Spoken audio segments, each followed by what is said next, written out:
What's up, everybody? Welcome back to the Halving Report podcast with your host, Brad Mines. The price of Bitcoin is over 24,000 US dollars as we've seen an uptick of over 10% in the past 24 hours. There is about 1 year and 12 weeks left until the next Bitcoin halving. If you've been paying attention to the Bitcoin space, you know that all the craze has been about Ordinals right now. Ordinals is a new protocol on the Bitcoin blockchain network that allows users to create and mint NFTs and other types of digital information attached to Satoshis. So without further ado, let's introduce today's guest, who is Curt Shilling. Curt is a Bitcoiner at heart and is absolutely fascinated by the ordinal space. So let's get right to it. Hello, Curt Shilling. Welcome to the Halving Report podcast. What is up? Thank you for having me. How was your weekend, man? It was good. It was eventful. I feel like I haven't looked away from a screen like the last 2 weeks, just completely ordinal pilled. So I think I'm obsessed. Well, let's break it down, man. I keep hearing about ordinals. I don't know anything about them except that they're that people are minting NFTs, digital art on the Bitcoin blockchain now. That's all I really know. So, like, how long have you been interested in the ordinals? I heard about them 2 weeks ago for the first time, I'd say, and like really dove in last week. So it's like truly Wow. as early as it gets in terms of like something new being built on Bitcoin. I think there hasn't been many new developments or like new products or dApps on Bitcoin that I've heard of like within their first 2 weeks being live. Maybe they were like mid-December, but like very few people, just developers, were kind of getting into ordinals. So yeah, Casey like really found something that clicked. As you know, it's hard to find something that clicks with the Bitcoin crowd, and I think he definitely nailed it. Okay, I'm sorry. Who are you speaking about? Casey, the inventor, founder, creator of Ordinals, basically created the protocol. Okay, and now is that he has a team working with him, or is he like an individual developer? Yeah, he's on his own. To my knowledge, I think there's probably been a lot of people that have jumped on board in the last couple of weeks. Everything's basically open source and to the public, so people are already starting to come up with integrations for wallets and marketplaces and forks and updates and upgrades and everything. So he put it out there into the world. It's definitely starting to take a life of its own on. So I read an article that said, Bitcoin NFTs were just past like 11,000 or something like that, and so it was turning a lot of heads. Why is that such a big deal? Aren't there like hundreds of thousands or millions on the Ethereum network?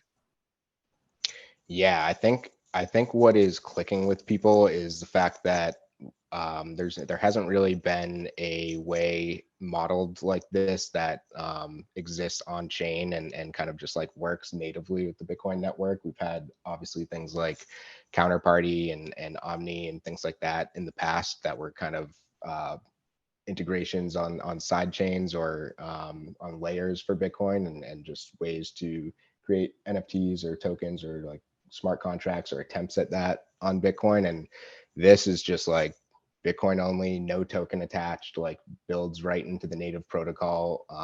It's really just like my understanding. We can get into like technically how it works, which I'll try not to butcher, but my understanding is it's more like a societal lens to view it through. So he's not actually like doing anything that affects the protocol or makes any significant changes or institutes like a soft fork or anything. He kind of just introduced something that didn't affect the monetary policy of Bitcoin, which is top of mind, of course. And because of that model, like it's just clicking and working, I think. So Ordinals then is a protocol for Bitcoin where you can establish and create these NFTs. Yeah, so my understanding and I'm sure people who are much smarter than me will correct me, but basically it's data storage on Bitcoin. The act of putting the data onto the actual chain is called inscribing, and what you're doing is quote unquote inscribing, so creating data attached to an individual Satoshi. And it kind of exists there on a serial number that makes it able to track that individual Satoshi as it moves around. So the invention was kind of that, the tracking of individual satoshis and the ability to view them, whereas before this it was kind of, people couldn't really like separate individual sats and follow them around and attach data to them. So that data that he's able to inscribe could be anything from pictures to files to videos to GIFs or anything. So people got things like video games on there and movies and pictures, and that's where like the NFT stuff comes from. But the reason I like really started to click for me was some like more fundamental use cases for ordinals. Like you can put things like 3D printed firearm files on there, or like WikiLeaks style document dumps. It's kind of just like the most secure, uncensorable data storage that we've ever had. And obviously the argument from the other side for Bitcoiners is like, don't clog the chain with data. Like that's not what it's for. It's money. But there's some pretty cool use cases coming around, and people are starting to read about it and learn about it more. And I think people are opening their minds a little bit, which is awesome. How much can you store per Satoshi? So I think you are limited by both the block size and kind of like two soft limits, but depending on megabytes, like we're seeing fees absolutely shoot up right now. There's definitely a soft limit. I should know that, but I learned about it this week, and combined with 10,000 other things slipping my mind, but it's not infinite. There's definitely a limit for things you can put on there. So say I wanted to start out and I want to purchase a Bitcoin, piece of digital art on the Bitcoin blockchain. How would I go about doing that? Well, right now it would be ugly. You'd be in Discord doing OTC deals with strangers and sending them money and hoping they're real people. But there'll be marketplaces soon. Right now, like it basically is, you have the ability to inscribe, which is kind of like the equivalent of minting an NFT or something, like creating it for the first time. I guess like a primary market, you can consider that. So you need a full node to do that, which is why there's kind of been a barrier to entry for a lot of folks, and a lot of people just don't exactly know how like these are coming into existence. So right now, like really the ability to inscribe is limited. There's a barrier to entry there, and then the ability to buy is like very peer-to-peer, not built out yet. OTC deals from people that inscribe themselves, and then know enough to execute coin control and send you an ordinal, or because remember it's just data on an individual Satoshi, so you need to be able to send that individual Satoshi and not have that Satoshi spent on fees or be lost in some other way. So it's pretty complicated to get them right now if you don't know what you're doing. And it looks like even just over this last week, a couple wallets and marketplaces are starting to come to fruition. So hopefully it'll be a lot easier in the next couple of weeks. Yeah, no, I mean, I feel like things like this take a long time to kind of develop. Are we seeing like a lot of development right now, or do you think it could be, longer? I know you just said a couple of weeks, but the time we get exchanges built and the infrastructure for folks to be, exchanging them like we see on the Ethereum network, I mean, that's got to be quite a bit away, wouldn't you think? Yeah, I think what's a good indicator is like the rush, like the people who know their shit and are not lumping this in with like another L1 or like crypto token. Like they realize this is like a pretty major development on Bitcoin, which means it's probably passed a certain test in people's minds and is here to stay. So I think it's more of like a rush to just get started building things, and there hasn't really been anything that's like too significant or has stuck out yet as like an open sea of ordinals or anything like that. But 100% people are like, okay, this is a big deal. We should look into this. We should put money and development and resources into it. And I think over the next month, you'll see like some solid startups come to town. Now, do you think this is definitely going to congest the Bitcoin blockchain? That's definitely happening. I mean, fees have gone from what they were a month ago, which was basically free, to right now, it's just, I think Pierre Richard posted like 54% of blocks were ordinals or block space. So it's definitely like, I don't know if we're in a really big hype cycle and it's going to completely die down off after this, but the other part of my brain is like, this is only 2 weeks old. Like it could 5x from here and a real few 50%. markets. That seems awfully high. Yeah. 50% And of like consistently right now, or just like we had a small period of time of that? yeah, definitely not consistently. Like it's bouncing up Okay. and down. I mean, people are Right. like inscribing all at once. They're hearing about it, and then obviously like normal transactions are getting through. You're just having to pay more, but um, yeah, it is definitely is. You can just see how interested people are just from like the fees right now. It's hard to deny. Well, I mean, yeah, that number that definitely is going to make me think again about ordinals and what's happening in the space. I'm definitely going to be keeping an eye, following your account. Now, speaking of your Twitter account, you mentioned that Bitcoin punks have been the most fascinating inscription so far. Why is that? Well, I was kind of trying to trigger people a little bit. Like Okay. people absolutely hate that they're like copy paste of Ethereum, and there's some pretty cool I guess features behind them. Just the fact that they're like the actual Ethereum punks, and people kind of made a sort of decentralized rush to claim them on Bitcoin, I think is pretty cool. Like there wasn't exactly, and there is a kind of a team behind it right now, but there wasn't an organized mint or anything like that. It was kind of this is like the exact data that's inscribed, that's correlated to the Ethereum style CryptoPunk, and everyone's like deciding, okay, these are going to have value on Bitcoin. So they all got claimed like within 24 hours, which I think is a pretty cool thing. The other part of that is like every inscription collection has been like under 500 supply up until that one, and that was 10,000 supply projects. So it's like there was a lot of interest. Like a lot of people were thinking the same thing in a time where it was like absolute chaos, and people didn't know what was going on. People didn't even know what inscriptions were, but something in the hive mind was like, all right, these are going to have value on Bitcoin for some reason. 10,000, is that because that's how many were I get made on the Ethereum network as well? Yeah.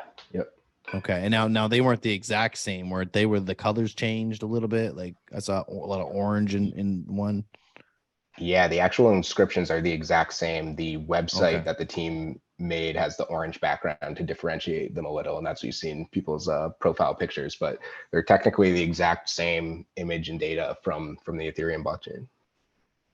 Now, are ordinals splitting the community at all? Because I know there's a lot of Bitcoin maxis out there that have said, NFTs, digital art, these are nothing but JPEGs that I can, copy and paste, save on my computer. They're worthless. They're just a fad. And then we have, folks that really believe in using the Bitcoin chain for inscribing data like these, So what are your thoughts around that? Yeah, I'd be interested to hear what you think too. But I think from even the difference between 2 weeks, like at the first time I heard of them, when I read the first article about it, like it was very, very split. And that's exactly the reaction that I saw everyone having. And I was probably in that camp just because I didn't understand how it works. And I've seen like smart contracts try to be built on Bitcoin before, and things like stacks, which like I'm not a huge fan of. And I didn't understand how it worked. And then a couple weeks went by, and it looks like everyone just dug a little bit deeper, understood more, listened to Casey more, and you just realize it's kind of more, not like nothing was really changed in any way.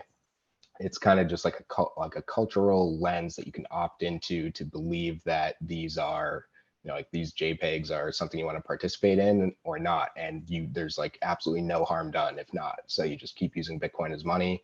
I came around from thinking like this is a little bit of a weird thing for fungibility of Bitcoin in total. And then I came all the way back around to just, like nothing changed. It's just the people that want to participate in ordinals participate. And for them, sats have different value, and they can be rare and they can be exotic. They can have pictures on them. They can have videos on them. They could have data files on them. But for everyone else, it's a good example I saw was like, if you have $100 bill in your pocket and like you get it signed by a celebrity because it's the only thing you have in your pocket, it's like, if you're a fan of that celebrity, that $100 is worth a lot more to you now. But like someone who's never heard of that actor, there's like, who cares? It's $100 bill with scribbles on it. So you can opt in to caring about them or not. And if not, then Bitcoin's the same as it was 2 weeks ago.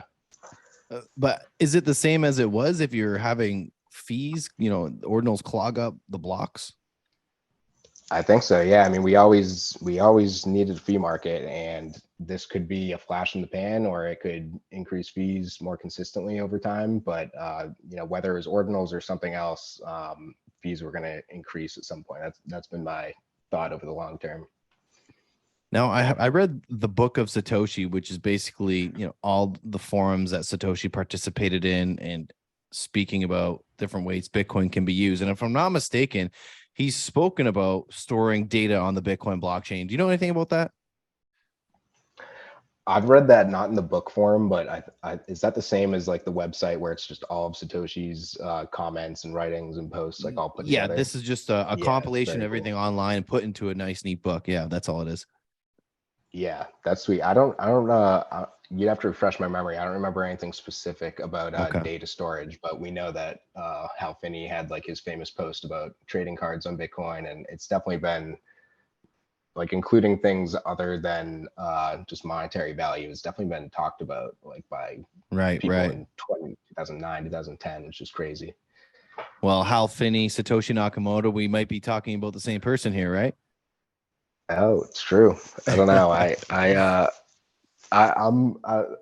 don't even know like what I think on that. It's so much time has passed. I'm just like, I don't know. I don't care. If I ever knew, I wouldn't say a word. I take it to the grave, and I don't know. I don't think it Well, in could have that been case, how too much communication I back might and as forth. well tell you who it is. I'm just messing Let's with hear you. who's your guess, actually. Yeah, no, I'm in the same camp as you at this point. I think Bitcoin has transcended any one individual. So, it's Bitcoin is all of us at this point. So I resonate with that answer. Uh, That's true. so you said people were claiming these the Bitcoin punks are so there people aren't purchasing them, or are people paying for them? If so, how much are they going for? So by claiming, I meant inscribing, like the first person to inscribe basically mints it for the first time and quote unquote claims it. So they're paying the fees to inscribe it onto a sat, and then they're taking ownership of that individual sat. So they kind of created that punk for the first time. Right now, I think they're selling for like 0.15 or something Bitcoin. Okay, well that's a decent chunk of change, right? Yeah. I don't know whether to believe all this is ridiculous. Like, my opinion on NFTs in general is just like, it's just a hilarious thing in time that you can either like be mad at or participate in. Like, I generally treat it like a casino, and I'm truly a Bitcoiner at heart. I think everything else is just diluted compared to that. But like, I fall into the camp where I don't have any problem with people gambling or playing a game of roulette or betting on sports or anything. And I kind of view crypto and NFTs even to a further degree as that. And this is just like so early and new. And if you're a Bitcoiner, I don't understand how you can't be at least like fascinated by it and looking into it. So that's kind of my level of involvement right now. Definitely. I mean, the Bitcoin maxi narrative is so loud, and there's so much happening in that world on other chains. To see it come to Bitcoin, it's definitely caught my attention. I've seen just a lot of people talking about it. What is some of the more popular mints then, I guess, on the Bitcoin chain? Is it the Bitcoin punks? Is that the most popular one, or is there things like the Really, the Bored Ape Yacht the Club on first the chain? ones, like, Yeah. it was really the first ones. Like, there seemed like there was a land grab. Like, people realized this was happening, and it was a matter of like, these first 1,000 mints or these first 10,000 inscriptions were gonna play a significant part in history. Like, if this is something that lasts, and we look back and it's kind of like graffiti on the cave walls, like, all right, these were the first 100 things that were inscribed onto Satoshis, so they have a different level of value regardless of what's on them. So people were just rushing. If you had a node, like, I honestly think people were just dragging whatever the hell was on their desktop and inscribing it, because there's like no organization. There's like very few collections under 1,000. It's just like random pictures or gifs or data. And then there's a couple that are like under 5K inscriptions. So like the first 5,000 inscriptions that are actual collections. So like, someone copy and pasted the rocks from Ethereum, the Ether rocks, and did that on Bitcoin. Those were like under the first 500 inscriptions. So those are obviously selling for a ridiculous amount, as is tradition in this world. Someone did the same thing with a version of CryptoPunks, a different version that only has like 100 supply. So really, from what I've seen, like the most high valued right now are the ones that were first in some sort of like collection, as close as they could get to like a collection vibe. And you are an owner of a Pudgy Penguin, one of the Pudgy Penguins. Is that correct? I was just going to ask, can you tell us about that collection and why you like that one? It's your basic Ethereum collection. I think they tapped into just like cute pictures on the blockchain, and people like them, and people make gifs and memes about them. They're like something that you could give to like your kid, or you can sell the IP rights to, and there'll be like toys at McDonald's and in toy stores and stuff. So NFTs in general, like the way Pudgy Penguins is doing it is kind of just an IP play, like a licensing play for kind of comparing these to like Disney characters in a way. So I like those. Again, as I said, NFTs in general, like I love the gambling aspect to it, and the culture and community is pretty funny.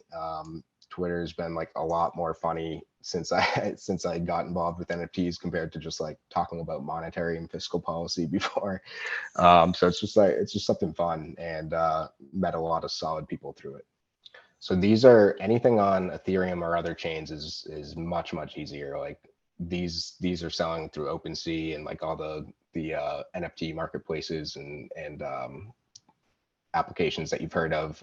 Really just like these new ordinals that are on Bitcoin are like very raw and new, and there's no infrastructure or wallets or marketplaces really to trade them for someone who like doesn't know what they're doing at the coin control or node level. But every other chain is like established with infrastructure and has like a complete NFT infrastructure built in marketplaces. So Penguins are on Ethereum, and they're very easy to get on OpenSea. Cool, man. Who else should we follow in this space right now to keep up with ordinals? You should follow Casey Rod Armor, who's the inventor, if I didn't butcher his name.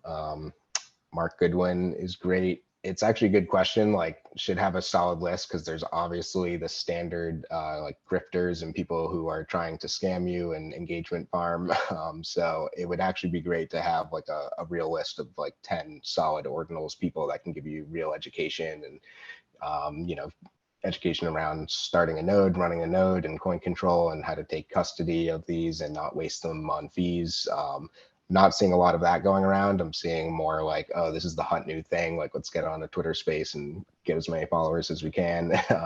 So it's a good question. I should have a better answer for that. But Casey to start, and really who he engages with is pretty legit. He seems like a very solid Bitcoiner who has the right principles at heart. Awesome, man. Is there anything about ordinals that I haven't asked you about that you can think of that my listeners may want to know? Well, the question you asked earlier about like why it was kind of splitting the community, I think the longer I started to look into it, if you're a Bitcoiner, like I've really come around to the fact that this is like very net positive. Even the things that seem like the downsides right now, congested network and fees going up, like Bitcoin has needed a fee market, and overall the network's becoming more secure as fees go up.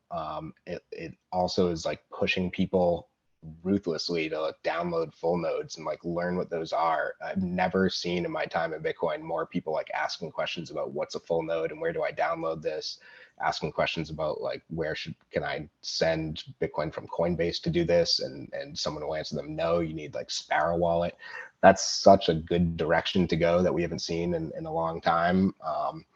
So it seems like it's very healthy for both like the cultural aspect, the community aspect, the actual network with fees and network security. And it's something that just doesn't change the network as is. It's completely opt-in and it's fun.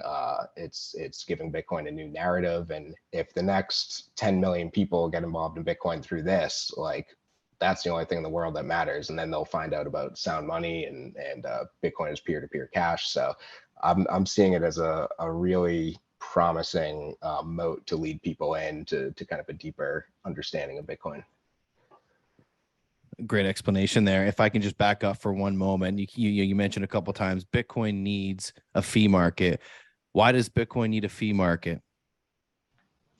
So there was a lot of FUD over the last month, kind of before this came out, ironically, just about Bitcoin's kind of miner revenue tailing off as halvings wind down, and the revenue will kind of eventually be pretty dependent or solely dependent on fees rather than the block subsidy, as the halving continues to reduce. And in like those last 30-20 years, it's like pretty negligible. It's nothing. So there has to be some sort of a fee market for miners to sustain revenue and continue to protect the network and offer security to the network. So a lot of people didn't have an answer for that. Some people were over analyzing that and acting like it's the end of Bitcoin.